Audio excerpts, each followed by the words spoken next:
is 26 years old, residing in Elandsrand, Brits, Northwest South Africa. She matriculated in the year 2013 at Central Combined School. She is studying Bachelor's in Theology with South African Theological Seminary and is the founder and CEO of a non-profit organization called The Chosen One, which is a youth movement that is vibrant and shaking the vicinity of Madibeng. She is also a rising social entrepreneur whom is innovative, creative, and inspiring. An outspoken young woman of Madibeng area, a visionary, a motivator, a leader, and a young woman activist, who is also a founder and director of TM Makwane, PTY, LDT, and TM Makwane Ministries. She is an author of a book by the name My Version of Events, which is in publishing process. She is also a co-author in a book called Daddy, I'm Yours Until You Hand Me Over. She is an accredited holistic counselor with ASCHP and currently working as a community health worker. She's currently host an online talk show called Moments of Reflection with Ms. T and MCI TV. Tebogo also boasts some ministries experiences, having done schools at youth ministries in Northwest, Western Cape, Northern Cape, Free State, and in Lesotho. Please welcome Tebogo Makwane.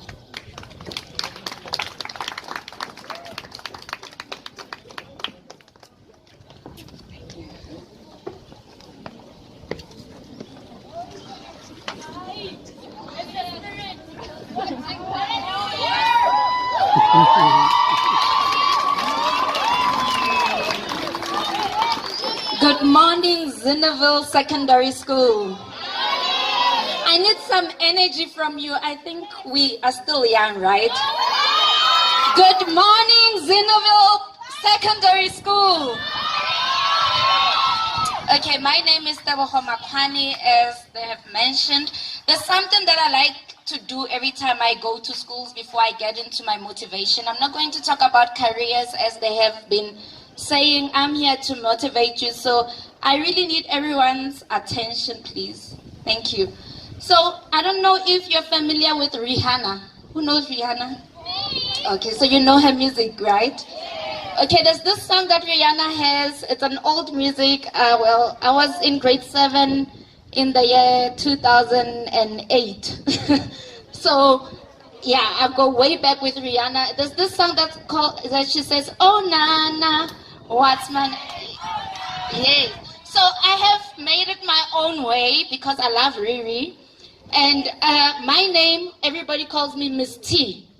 So when I say, "Oh na na, what's my name?" you go, Miss T. Yes, you've got it. But I want some energy from you. I mean, like, I'm a 2000. Yes, so, oh na na, what's my name? Oh na na, what's my name? Okay, and as they've mentioned, I'm also a pastor, believe it or not. But I'm not here to preach. So just so that everybody knows what I'm about, I say, oh na na, what's my name? And then you say Miss T. And then we say, oh Nana, what's his name? And you just say Jesus. We're not going to preach, just so that you know what I'm doing, right? Okay, so we're going to do it one more time. Oh Nana, what's my name? Oh Nana, what's his name? Okay, give us yourself a round of applause. You guys have been very beautiful. Okay, can I borrow a chair? One plastic chair. You guys look so beautiful, by the way.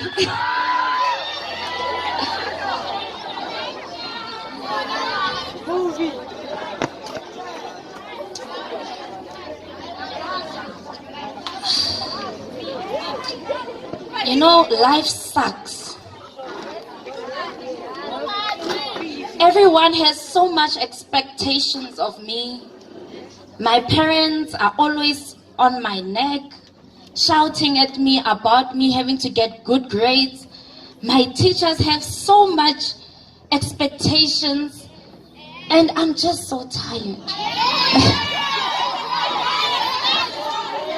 My parents are always fighting. My parents are getting a divorce. My mom is a single mom. Sometimes I just want to give up.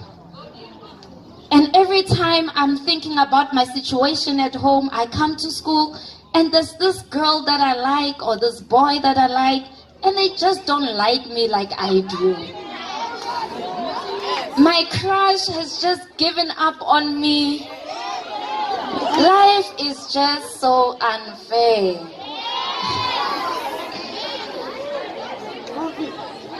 I study so hard.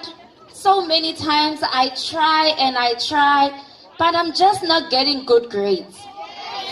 Sometimes I study so hard and I get excellent grades, but I just don't know what I want to do when I grow up.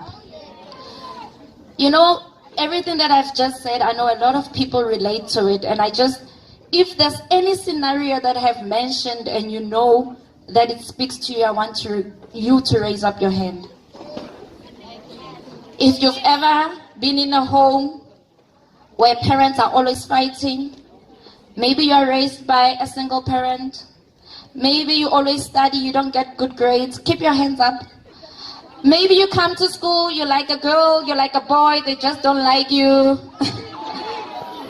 Maybe you've been dumped recently and your heart is aching. I know some of you are shy because your teachers are around, but believe it or not, I was once in grade 7 and I started dating when I was in grade 7. Okay, so the reason why I just did the exercise that I did, you can put your hands down, is just so that you know that everyone goes through something once in a while. And it's actually very normal to get your heart broken. It's actually very normal to study and not get the marks that you thought that you were going to get. Sometimes it's not nice at home and you have to come to school and everyone has expectations of you. It is very normal to have that. When I was in school, remember I said I came to motivate and not to talk about careers, but I am going to touch a bit in the things that I do. As you heard that I'm a theological student, meaning I'm studying theology, which is the study of the Bible, meaning I'm in full-time ministry. I've got my non-profit organization. I'm a CEO there and a founder of an MPO called The Chosen One, which is a youth organization. I have a ministry called TM Makwani Ministries for the kings and queens. That's for people from the age of 20 and above. I've got a book that I've written called My Version of Events, and I wrote that book, believe it or not, when I was 18 years old, completed it when I was 19. So most of the things that I've been through in my life, I was very young. And after matric, I did not know what I wanted to do. Well, actually, no, I knew what I wanted to do at school. Like right now, some of you want to be lawyers, you're in grade 7, but life has a funny way of turning out. When I was in school, I wanted to be an analytical chemist. My marks were good. I was an A student, and I knew that I was going to do it. Grade 12, I wanted to be a biotechnologist. I applied to be a biotechnologist at Tshwane University of Technology. I was accepted, but then things took a U-turn. When I was in matric, one of my teachers, my LO teacher, like today this event is hosted by the LO teacher, she took us to Durban for the first time in my life, leaving my small town called Brits, going outside of Brits. I then went into Cape Town, and that's where I fell in love with ministry. When I was there, it was a youth camp, and there was a sign on the board that said, Matric, what do you want to do next year?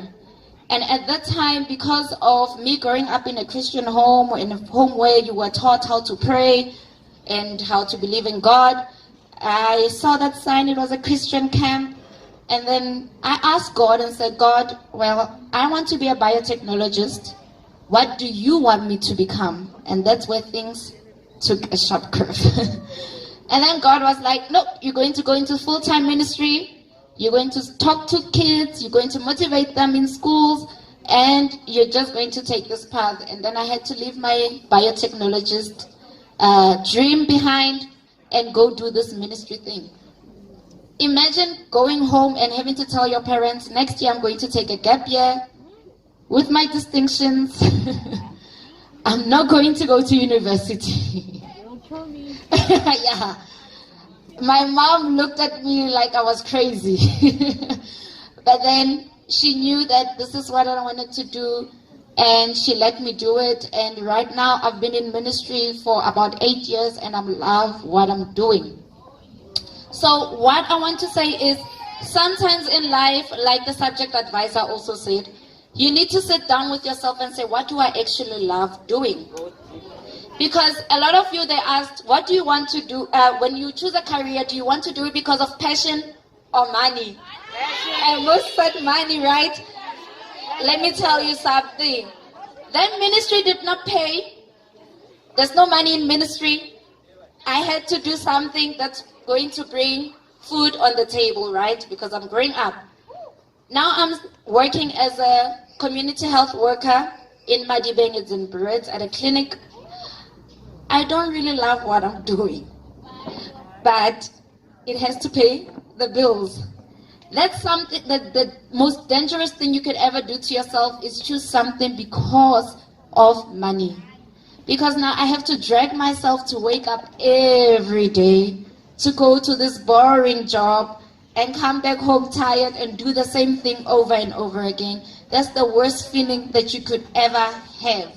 So please, when you think about what you want to do, really take consideration about it. Will I be able to do this over and over again? Like, this is my passion. Today when I woke up, it wasn't really as hard as it is every day, because I knew that I was going to come and do something that I love. And believe it or not, motivational speakers do get paid. I do charge at times when I go, and it's a lot of money. Like for an hour, I can get 1,000 rand. Just for coming here to saying a few words to you, I can be given 1,000 rand for an hour. So sometimes think about what you want to. There's always money in everything. Like with me today, I have got Tata Matabani. As you see him, he's my photographer. He goes with me everywhere. He's a cinematographer. Who knows what that is?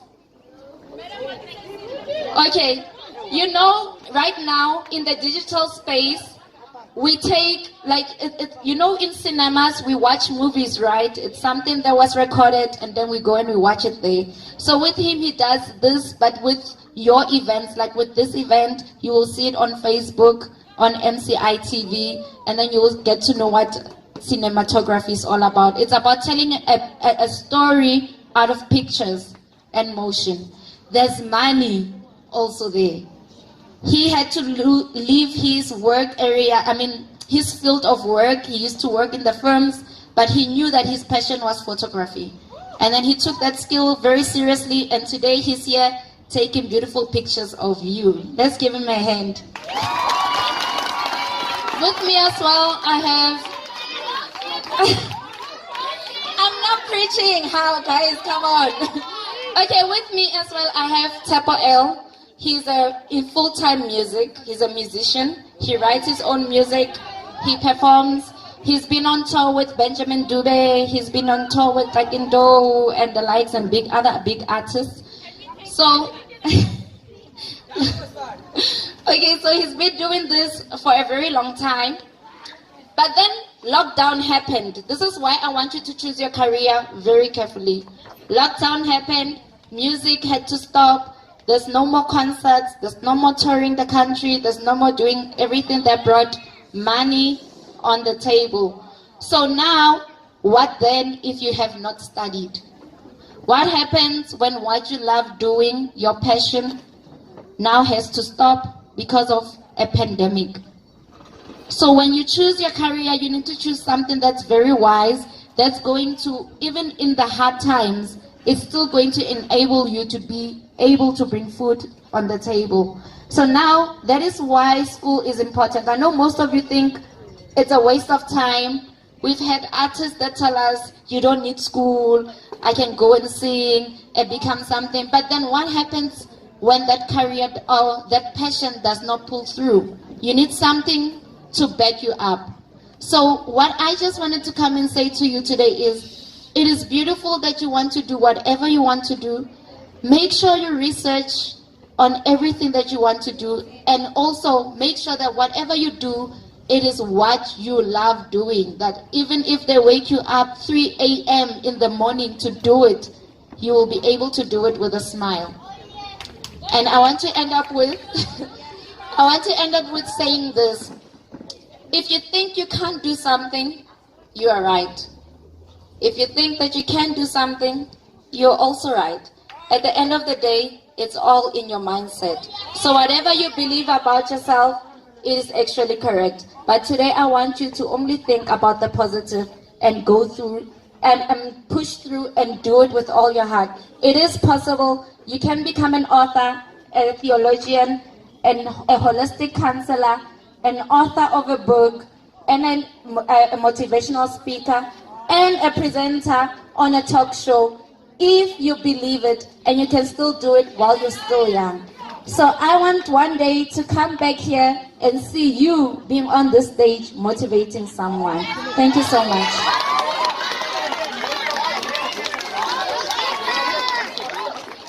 We are going towards the end of the program, and we are going to have the last performance by the grade sixes, and make sure you are in order.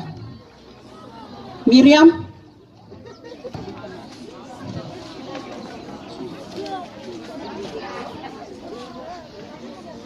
Right, you must be very quiet because they are not going to use the mic. Can't wait to eat my yummy lunch today because my mom had made my favorite food. Hey, give me your lunch. No. Give it. No. Give it. No. Put it down. No. Now. I'm gonna go tell my teacher. If you dare, I'm gonna kill you. See these? These are meant for you now. Put it now. Put it down. You are such a crybaby.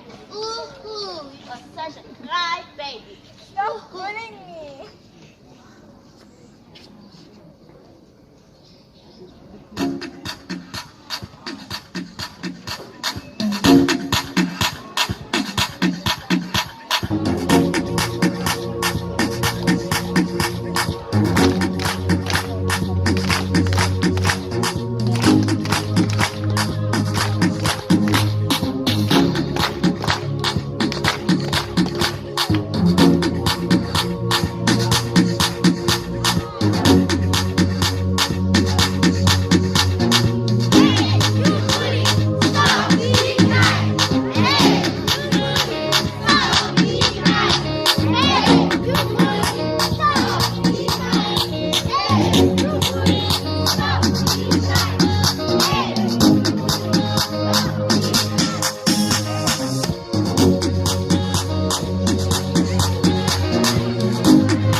Right. We have come to the end of the program.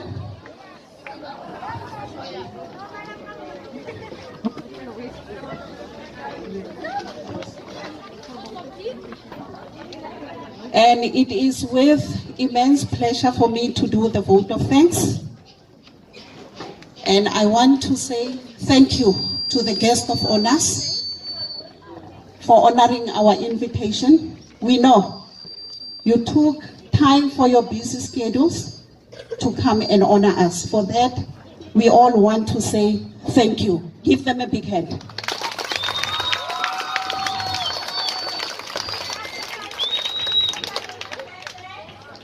To the learners,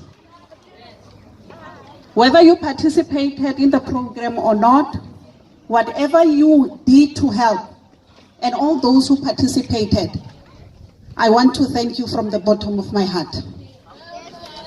To the admin personnel for making copies for us, for printing the program, a very big thank you to you. To our PAs, our GAs, the ones who always arrange the chairs and prepare the sound system, I want to say thank you. Without you, we were going to be frustrated. And we know every time for everything to be in order, it is because of your efforts. We want to say thank you. To the parents at home, you did participate. You bought the pink t-shirts, you prepared the learners for Career Day. Tell the parents we say thank you. And to everybody who took part, including the teachers, I want to thank you from the bottom of my heart. And the announcement